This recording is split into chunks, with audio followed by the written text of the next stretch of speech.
Un mois en Indonésie avec seulement 1000 €, est-ce que c'est possible? Imagine, un mois en Indonésie entre les plages de Bali, les volcans de Java et les rizières de Lombok, avec un budget total de 1000 €. Est-ce que c'est vraiment faisable? Spoiler alerte, oui, je l'ai fait, mais il va falloir que tu sois malin. Dans cette vidéo, je te montre comment j'ai voyagé en Indonésie pendant 30 jours avec 1000 € tout compris. C'est parti. Numéro 1, l'hébergement. En Indonésie, tu peux dormir confortablement sans exploser ton budget. Perso, j'ai alterné entre petits hôtels locaux, parfois des homestays et beaucoup d'auberges de jeunesse pour environ 4 à 6 € la nuit. Ça, c'est vraiment le moins cher et en plus, tu rencontres du monde. Donc environ 200 à 250 € pour un mois, soit 7 à 8 € par nuit. Et si t'es en duo, tu divises certains coûts. Un petit conseil là-dessus, réserve toujours 1 ou 2 nuits, puis tu négocies sur place. Toujours. Numéro 2, la nourriture. L'Indonésie, c'est le paradis de la bouffe pas chère. Nasi goreng, mie goreng, saté ayam. Dans les warung, c'est les restaurants locaux, tu peux manger pour 1 à 2 € et c'est des bonnes portions. En moyenne, j'ai dépensé 150 à 200 € pour les 30 jours en mangeant bien, parfois même 3 fois par jour dehors. Évite les restos touristiques et essaye de manger le plus local possible. C'est 5 fois moins cher et c'est souvent meilleur. 3. Les transports. Le meilleur moyen de te déplacer, le scooter sans aucun doute. À peu près 3 à 5 € par jour, l'essence te coûtera 1 € à 2 €. Un conseil, si tu pars sur une location longue durée, négocie toujours le prix, il y a moyen de l'avoir moins cher. Pour les longs trajets, les bus, ferries ou trains sont très abordables. Par exemple, pour aller de Bali à Nusa Penida, une petite île juste à côté, en ferry, tu vas en avoir pour 4 ou 5 €. Le total en transport pour un mois, 100 à 150 € maximum.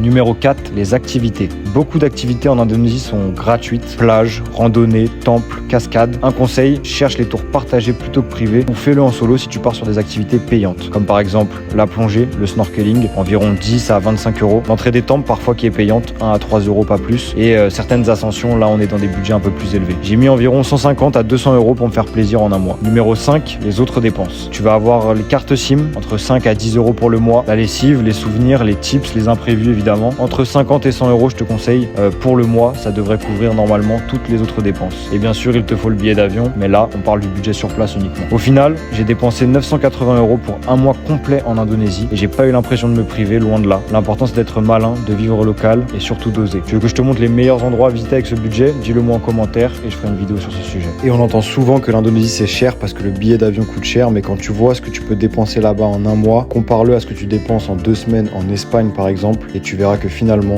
tu t'y retrouves plutôt pas mal. Abonne-toi à ma chaîne pour plus de vidéos de ce genre-là, des astuces budget et voyage. J'ai prévu d'en faire pas mal, j'ai pas mal de beaux concepts à te montrer, alors n'hésite vraiment pas, abonne-toi et active la cloche.